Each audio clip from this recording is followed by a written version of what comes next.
तो इस वक्त की एक बड़ी खबर आपको बता दें, चित्तौड़गढ़ से यह बड़ी खबर है जहां पर निजी बस संचालन को लेकर विवाद हुआ है। निंबाहेड़ा बस स्टैंड पर मारपीट की गई है, लाठी डंडों से युवक की पिटाई की गई है। आपको बता दें कि निंबाहेड़ा बस स्टैंड पर कुछ लोगों ने एक व्यक्ति के साथ लाठी और डंडों से मारपीट करने का मामला सामने आया, जिसका वीडियो वायरल होने के बाद पुलिस ने मामले की जांच शुरू कर दी है। प्रारंभिक रूप से यह विवाद निजी बस संचालन से जुड़ा हुआ बताया जा रहा है। जानकारी के अनुसार निंबाहेड़ा बस स्टैंड से चलने वाली निजी बस के संचालन को लेकर कुछ लोगों में विवाद हो गया, जिसके बाद लाठी डंडों से एक व्यक्ति के साथ बुरी तरह से मारपीट की गई, जिसका वीडियो सोशल मीडिया पर वायरल हुआ। मामले में पुलिस ने जांच शुरू कर दी है।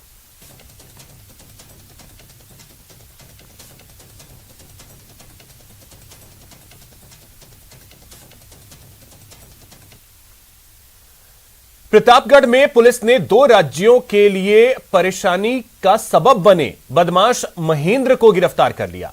महेंद्र पर राजस्थान और मध्य प्रदेश दोनों राज्यों में लूट, डकैती, चोरी के कई मामले दर्ज हैं। प्रतापगढ़ एसपी ने इस बदमाश पर 5,000 रुपए का इनाम घोषित कर रखा था। पुलिस जब महेंद्र को गिरफ्तार करने के लिए छापेमारी कर रही थी तो उसने पुलिस को फोन कर चैलेंज किया था और कहा था कि डॉन को पकड़ना मुश्किल ही नहीं, नामुमकिन है। जिसके बाद पुलिस ने गंभीरता दिखाते हुए महज 72 घंटों में घने जंगलों से बदमाश महेंद्र को गिरफ्तार कर लिया। अरनौद थाना अधिकारी के अंडर और डीएसटी जो टीम है हमारी, उन दोनों टीम से मिलकर 2 इनामी बदमाशों को गिरफ्तार किया है। एक का नाम है महेंद्र जो 5,000 का इनामी था, व दूसरा है ऋतुराज उर्फ राजा जो 2,000 का इनामी बदमाश था। ये दोनों ही अंतर्राज्यीय बदमाश हैं। महेंद्र के खिलाफ 2 डकैती के मुकदमे दर्ज हैं। वह विभिन्न लूट, चोरी, नकबजनी इन सब के मुकदमे दर्ज हैं, जिनमें विभिन्न 12 मुकदमे दर्ज हैं, जिनमें वो 8 में अभी तक वांछित चल रहा था। इसको पकड़ना बहुत ही मुश्किल हो रहा था, लेकिन टीम ने लगातार हमारे एडिशनल एसपी और वृत्ताधिकारी के निर्देशन में बहुत ही अच्छा काम किया और उनको कल गिरफ्तार किया गया। राजसमंद जिले में इन दिनों डीएमएफटी फंड को लेकर बीजेपी और कांग्रेस आमने सामने है। बीजेपी ने कांग्रेस और प्रशासन के खिलाफ मोर्चा खोल दिया है। वहीं प्रदेश सरकार में मंत्री अंजना बीजेपी पर कड़ा पलटवार कर रहे हैं। डीएमएफटी फंड पर छिड़ी रार, बीजेपी का कांग्रेस पर वार। पैसे का हिसाब दो सरकार, कांग्रेस ने आरोप किया दरकिनार। डीएमएफटी का जो इतना पैसा होता है, इतना पैसा शायद ही किसी और जिले में होता होगा। ये जिला यहाँ की, ये जो पैसा है यहाँ की जनता का पैसा है। ये ना मेरा है, ना आपका है, ना और किसी का है। तो ये पैसा तो कम से कम यहाँ के विकास के कार्यों में जाना चाहिए ना। राजसमंद जिले के डीएमएफटी के बजट को लेकर सांसद दिया कुमारी और विधायक दीप्ति माहेश्वरी ने कांग्रेस और प्रशासन के खिलाफ मोर्चा खोल दिया है। उन्होंने पिछले दिनों नाथद्वारा में हुई डीएमएफटी बैठक की जानकारी नहीं देने पर कलेक्टर को आड़े हाथों लिया और कलेक्टर से जानना चाहा कि डीएमएफटी का पैसा आखिर खर्च कहां हो रहा है। ठीक है, कोरोना था उस समय, मैं मानती हूँ कि हेल्थ में गया, लेकिन अब तो इतना नहीं है ना। ये तो मिसिंग लिंक तक के भी रोडों के प्रस्ताव पास नहीं हुए हैं और ऐसे कितनी जगह कितनी चीजें हैं जो पास नहीं हो रही है। अब उस डीएमएफटी फंड के बारे में जानिए जिस पर बीजेपी सरकार को घेरने में जुटी है। क्या होता है DMFT fund? District mineral foundation trust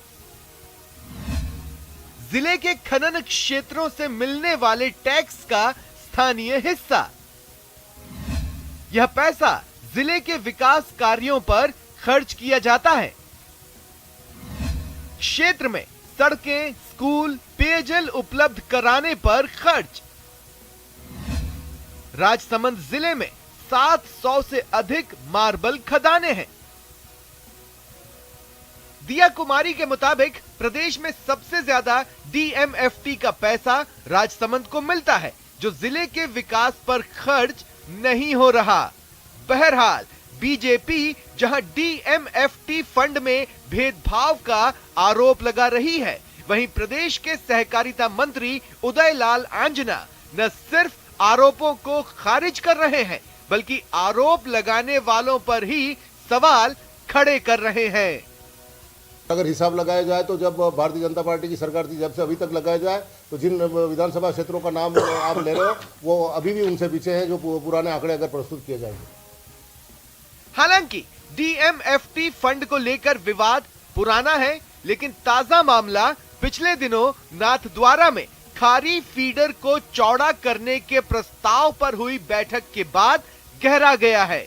ऐसे में बीजेपी विकास कार्य में अनदेखी का आरोप लगा रही है। राजसमंद से न्यूज 18 राजस्थान के लिए अल्केश सनाढ्य की रिपोर्ट। सरकार के 3 साल पूरे होने पर सहकारिता मंत्री उदयलाल आंजना ने अपने विभाग की उपलब्धियों को गिनाया। उन्होंने कहा कि सत्ता में आने से पहले कांग्रेस ने जो वादा किसानों से किया था वो निभाया और सत्ता में आते ही सरकार के जन घोषणा पत्र के पहले बिंदु की जिम्मेदारी सहकारिता विभाग को मिली।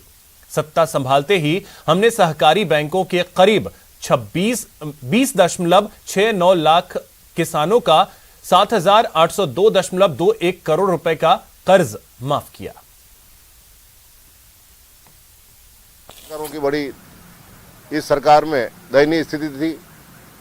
दूनी आय करने वाली सरकारों ने किसानों की सूद नहीं ली, इसलिए कर्जे माफी सरी का बिंदु इसमें प्रथम स्थान पर रखना पड़ा।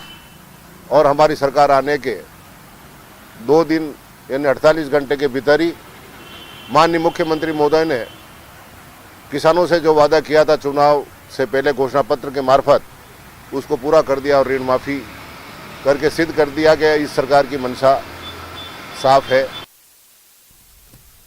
राजस्थान हाईकोर्ट के आदेश का जयपुर में वाटर वर्क्स कर्मचारी संघ ने स्वागत किया है। कर्मचारियों ने विभाग के अधिकारियों से मांग करते हुए कहा कि कोर्ट के आदेश की पालना जल्द की जाए। दरअसल बीते दिनों में हाईकोर्ट ने आदेश देते हुए सरकारी कर्मचारियों के वेतन से हो रही रिकवरी पर रोक लगा दी थी। वहीं जिन कर्मचारियों की रिकवरी हो चुकी है उसके पुनर्भरण के आदेश दिए थे। इस आदेश से प्रदेश के करीब 2.5 लाख कर्मचारी लाभान्वित हो रहे हैं। इस मुद्दे को सबसे पहले राजस्थान वाटर वर्क्स कर्मचारी संघ ने ही हाईकोर्ट में चुनौती दी थी।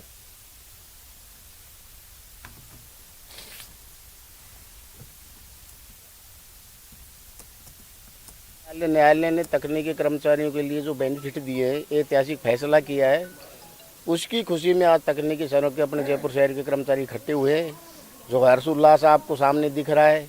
माननीय न्यायालय ने जो कहा है, इसमें जो पिटिशनर हैं उनको लाभ दिया जाएगा। जो हमारे साथी सेवानिवृत्त हो गई, उनका जो पैसा होल्ड किया गया था उसको रिलीज किया जाएगा।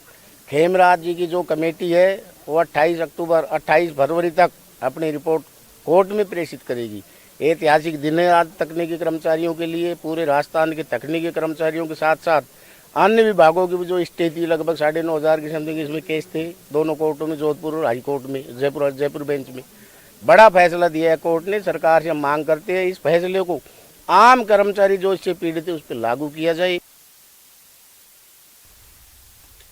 उदयपुर के गोगुंदा पिंडवाड़ा हाईवे पर हादसा हुआ है और आपको बता दें कि उखलियात सुरंग में भीषण सड़क हादसा हुआ है। ट्रक और ट्रेलर में जोरदार टक्कर हुई है। हादसे में ट्रेलर चालक घायल हो गया है।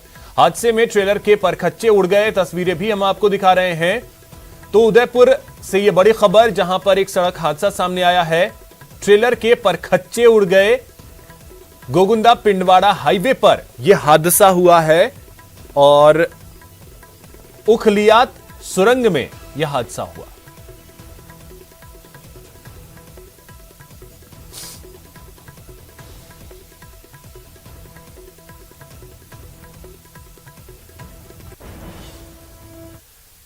शादी की शादी के लिए लड़कियों की उम्र बढ़ाकर 21 किए जाने के प्रस्ताव पर देश भर में बहस जारी है। लेकिन क्या आपको पता है कि केंद्र सरकार के इस फैसले के पीछे मरुधरा के एक युवा एडवोकेट की प्रेरणा भी है।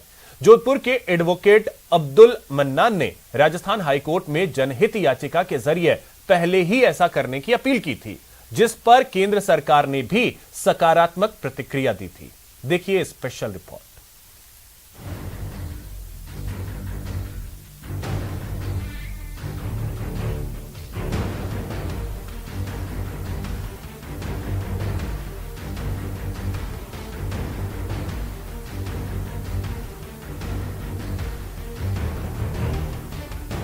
जब से ये निर्णय निकला है कि मतलब 21 एज कर दी गई है गर्ल्स की, तो हमें एक प्रॉपर टाइम मिल रहा है कि हम अपने करियर के ऊपर फोकस कर सके।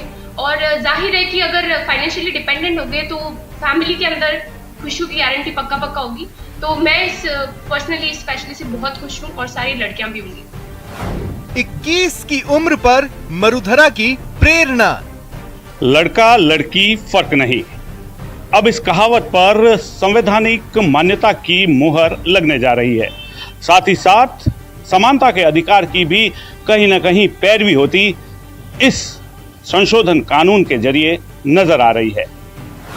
राजस्थान हाई कोर्ट में चल रही सुनवाई और उसमें ये एक्सप्लेन किया गया कि जो लड़की की 18 साल कानूनी प्रावधानों में उम्र है वैवाहिक शादी के लिए और 21 साल। तो चलिए सीधे जयपुर लिए चलते हैं। कैबिनेट की बैठक खत्म हुई है और प्रताप सिंह खाचरियावास बोल रहे हैं। काम कर रहा है, उसमें अधिकतर विभागों की बहुत अच्छी रिपोर्ट आई, सबकी लगभग वो रिव्यू कर रहे थे लगातार। राज्य कर्मचारियों के सेवा नियमों के अंतर्गत जो भी अवकाश नियम है उसमें पहले छुट्टी अध्ययन को लेकर उनको छुट्टी नहीं दी जाती थी, उसमें चेंज किया है। अब अध्ययन के लिए राजस्थान के अधिकारी कर्मचारी जो है अधीनस्थ सेवा नियम के अंतर्गत जो आते हैं उसकी सूचना के बाबत उनको ये अधिकार दिया गया है कि वो छुट्टी ले सकते हैं।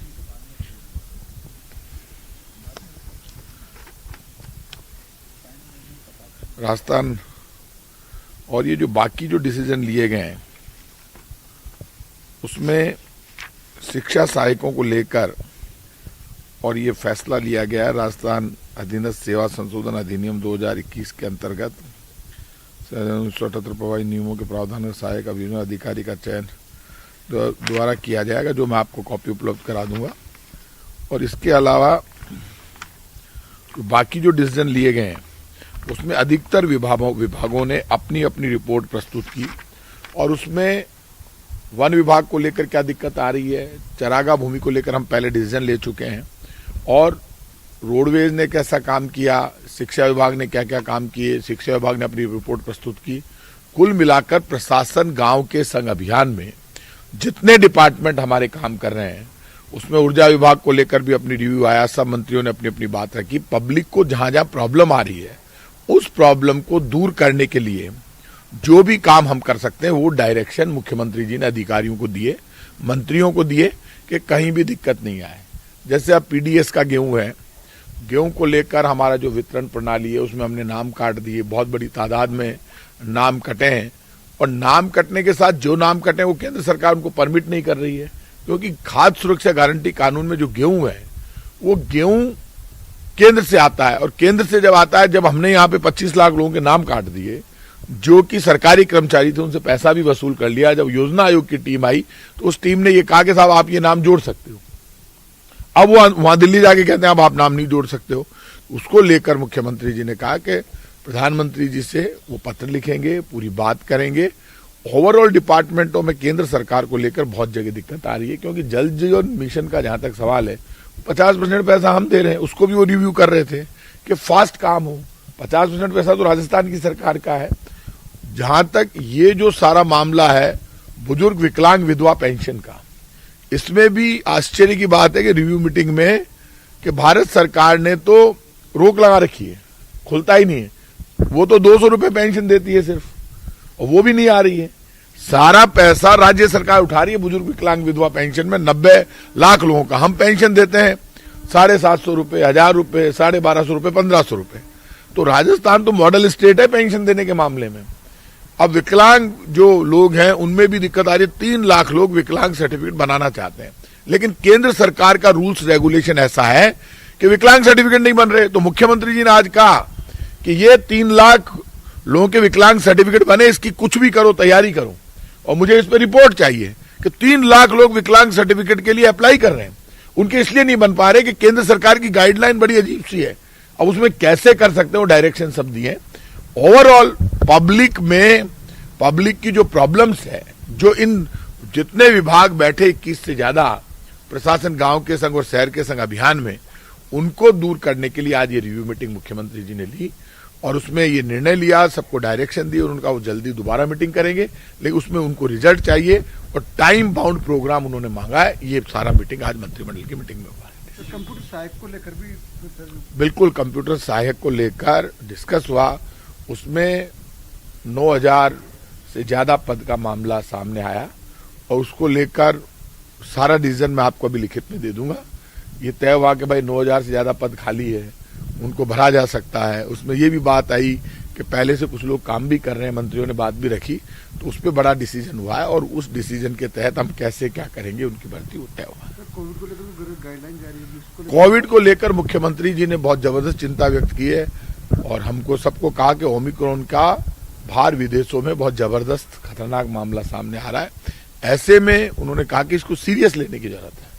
गहलोत साहब खुद कह रहे थे कि आप सीरियस लो इसको, और मंत्रियों को हमको भी कहा, मेरे को भी कहा कि आप भी इसको सीरियस लो। कोई सीरियस नहीं ले रहा है, सीरियस नहीं लेंगे, कभी भी ये कैसा भी रूप ले सकता है, सावधान रहने की जरूरत है और इसको लेकर तो हमेशा चिंतित रहते हैं। आप थैंक यू।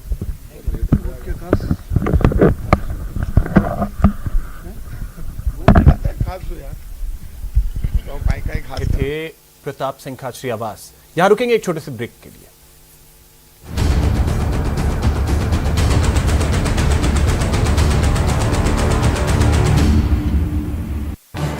इस न्यूज हेडलाइंस के प्रायोजक पेट सफा आयुर्वेदिक जून, पेट सफा हर रोग दफा।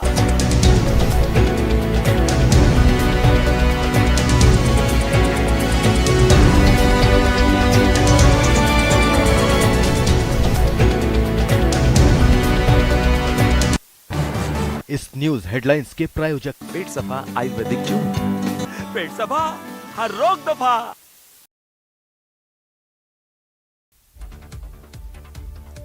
देश में कोविड-19 की स्थिति की समीक्षा के लिए प्रधानमंत्री नरेंद्र मोदी कल एक बैठक करेंगे, जिसमें देश में कोविड की स्थिति को लेकर समीक्षा की जाएगी। देश में कोरोना के मरीज एक बार फिर बढ़ने लगे हैं। देश में पिछले 24 घंटे में कोरोना के 6,317 नए केस सामने आए, वहीं कोरोना से 318 मरीजों की मौत हुई है। देश में ओमिक्रॉन के मामले तेजी से बढ़ रहे हैं। अब तक देश में 14 राज्यों में 224 केस सामने आ चुके हैं। ओमिक्रॉन के बढ़ते हुए मामलों को देखते हुए केंद्र सरकार ने राज्यों और केंद्र शासित प्रदेशों को पत्र लिखकर संक्रमण को रोकने के लिए कड़े कदम उठाने के निर्देश दिए हैं। कोरोना के नए वेरिएंट ओमिक्रॉन की वजह से भारत में फरवरी में कोरोना की तीसरी लहर आ सकती है। ये चिंता बढ़ाने वाली बात ताज़ा स्टडी में सामने आई। स्टडी के हवाले से भी कहा गया कि इससे भारत को चिंतित होने की बजाय सावधान रहने की जरूरत है। इजराइल में कोरोना वायरस के नए ओमिक्रॉन वेरिएंट की वजह से पहली मौत होने का मामला सामने आया। 60 वर्षीय बुजुर्ग ने ओमिक्रॉन के संक्रमण से इलाज के दौरान अस्पताल में दम तोड़ दिया। अमेरिका और ब्रिटेन के साथ साथ ओमिक्रॉन वेरिएंट अब यूरोप के कई देशों में भी पैर पसारता जा रहा है। यूरोप में WHO के शीर्ष अधिकारी ने सरकारों को ओमिक्रॉन वेरिएंट के चलते पूरे महाद्वीप में कोरोना वायरस के मामलों में महत्वपूर्ण वृद्धि के लिए तैयार रहने के लिए कहा है। साथ ही कहा कि हम एक और तूफान को आते हुए देख सकते हैं। आज दिल्ली में 385 AQI के साथ बहुत खराब में दर्ज किया गया। कल ही दिल्ली सरकार ने प्रदूषण को कम करने के लिए लगी रोक को हटा दिया है, जिसमें निर्माण कार्यों को फिर से शुरू करने की छूट दे दी गई है और बाहर से आने वाले ट्रकों के प्रवेश को भी इजाजत दी गई है। यूपी के प्रयागराज में मंगलवार को प्रधानमंत्री नरेंद्र मोदी के कार्यक्रम में ड्यूटी पर लापरवाही बरतने वाले पुलिसकर्मियों के खिलाफ सख्त एक्शन लिया गया। एडीजी जोन के निर्देश पर 9 पुलिसकर्मियों को सस्पेंड किया गया, जिनमें 1 सब इंस्पेक्टर और 8 कांस्टेबल शामिल हैं। ये पुलिसकर्मी QRT टीम 6 में शामिल थे। भारत ने ओडिशा तट के पास सतह से सतह पर मार करने में सक्षम कम दूरी की बैलिस्टिक मिसाइल प्रलय का सफल परीक्षण किया। ये मिसाइल 150 किलोमीटर से 500 किलोमीटर के बीच निशाने को भेद सकती है। भारत ने ऑफसेट दायित्वों में देरी को लेकर दसॉल्ट एविएशन पर जुर्माना लगाया। कंपनी के साथ राफेल विमान की खरीद को लेकर डील हुई थी कि कितने का जुर्माना लगाया गया है, इस बारे में अभी जानकारी नहीं मिल सकी है। गहलोत कैबिनेट की बैठक आज शाम 7 बजे होगी। इसके बाद शाम 7:30 बजे मंत्रिपरिषद पर मंत्रिपरिषद की मीटिंग होगी, जहां कोरोना समेत अन्य मुद्दों पर चर्चा होगी। राजसमंद के चारभुजा थाना क्षेत्र में चोरियों का खुलासा करते हुए पुलिस ने चोरी की बाइक और एक आरोपी को गिरफ्तार किया। बांदा जिले के हरनावदा शाहजी कस्बे में 5 दिन पहले हुई बर्तन व्यापारी की हत्या के मामले में पुलिस ने 4 आरोपियों को गिरफ्तार किया है। फिलहाल पुलिस आरोपियों से पूछताछ में जुटी है। दौसा जिले के मानपुर इलाके में दिल्ली एयरपोर्ट पर नौकरी करने वाले एक युवक के साथ उसके ही दोस्तों द्वारा मारपीट का मामला सामने आया है। टोंक के पीपलू में आबकारी विभाग के दल ने कई गांवों में दबिश देकर अवैध अतकर शराब बनाने वालों के खिलाफ कार्रवाई करते हुए 2000 लीटर वॉश नष्ट किया, साथ ही शराब बनाने के उपकरण को भी जब्त किया। भीलवाड़ा के जहाजपुर थाना इलाके के रतनपुरा गांव में एक परिवार को बजरी से भरे ट्रैक्टर को रोकना भारी पड़ गया। ट्रैक्टर चालक और उसके साथियों ने परिवार के लोगों के साथ मारपीट की। श्रीगंगानगर के सादुल शहर में ट्रैक्टर ट्रॉली ने बिजली के पोल में टक्कर मार दी, जिससे बिजली का खंभा उखड़कर जमीन पर आ गिरा। गनीमत ये रही कि हादसे के समय कोई बड़ा हादसा नहीं हुआ। भीलवाड़ा में हिंदुस्तान जिंक की खदान में चार्मिंग मशीन में शॉर्ट सर्किट होने से खदान में अचानक आग लग गई। हादसे में खदान में काम कर रहे 6 से ज्यादा मजदूर आग की चपेट में आने से झुलस गए। मौके पर पहुंची दमकल ने आग पर काबू पाया। श्रीगंगानगर के सूरतगढ़ में मुख्य बस स्टैंड के पास केनरा बैंक में आज तकनीकी खराबी के चलते अचानक खतरे का सायरन बजने लगा। सायरन सुनकर एक बार आसपास के लोगों में अफरा तफरी मच गई। हनुमानगढ़ के रामगढ़ माइनर नहर में छेड़छाड़ के विरोध में 4 किसान पिछले 9 दिनों से शीतलहर में दिन रात पानी की टंकी पर चढ़े हुए हैं और 9 दिनों से पुलिस प्रशासन की समझाइश विफल हो रही है। बीजेपी अध्यक्ष सतीश पूनिया ने जन सुनवाई के दौरान लोगों से मुलाकात की। इस दौरान चुनाव के नतीजों पर पूनिया उत्साहित दिखे और कहा कि कांग्रेस के अपने गढ़ में हार हुई है। ब्रेक के बाद आपका स्वागत है। कोटा में पर्यटकों और शहरवासियों का 32 साल का इंतजार पूरा हो गया है, क्योंकि कोटा के अभेड़ा बायोलॉजिकल पार्क का उद्घाटन हो चुका है और जल्द ही प्रदेश के सबसे बड़े बायोलॉजिकल पार्क में आने वाले पर्यटकों को वन्य जीव को देखने का मौका भी मिलेगा।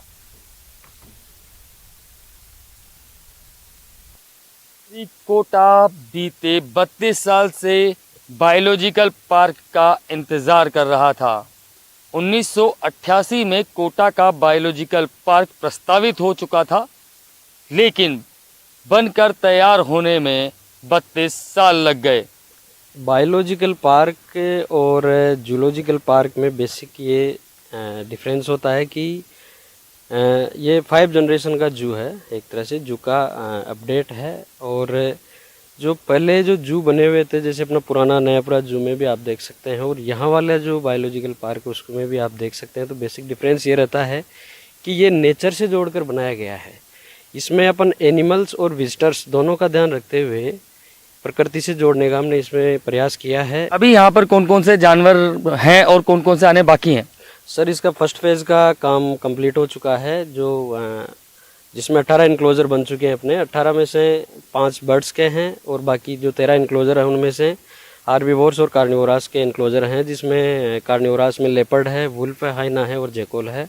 उसके साथ अपने शाकाहारी वन्य जीवों में चिंकारा है, चीतल है, ब्लैक बग है, सांबर और नीलगाय है। आने कौन कौन से बाकी हैं यहाँ पर? अभी यहाँ लॉयन, टाइगर, स्लॉथ, बियर और फॉक्स, ये एनिमल्स हम जैसे सेंट्रल जो अथॉरिटी की परमिशन मिलती है तो हम यहाँ शिफ्ट कर देंगे। तो कोटा का बायोलॉजिकल पार्क पर्यटकों के लिए जल्द ही खुल जाएगा और उनको देखने को मिलेंगे खुले में वन्य जीव। योगेश त्यागी, न्यूज़ 18 कोटा। फिलहाल इस बुलेटिन में इतना ही। नमस्कार।